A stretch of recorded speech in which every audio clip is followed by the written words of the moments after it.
నమస్తే welcome to 99 TV నేను పర్వీన్ ఇక డీటెయిల్స్ చూస్తే యూత్ కాంగ్రెస్ ఆధ్వర్యంలో హైదరాబాద్ ఎల్బీ స్టేడియంలో క్రికెట్ టోర్నమెంట్ నిర్వహించారు.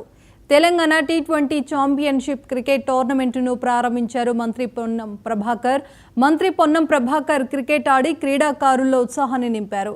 మంత్రి బ్యాటింగ్కి ఖైరతాబాద్ డీఈసీ అధ్యక్షుడు రోహిత్ రెడ్డి బౌలింగ్ చేశారు. అనంతరం క్రీడాకారులకు జెర్సీ అందజేశారు. శ్రీ గౌరవనీయులు పొన్నం ప్రభాకర్ గారికి స్వాగతం సార్.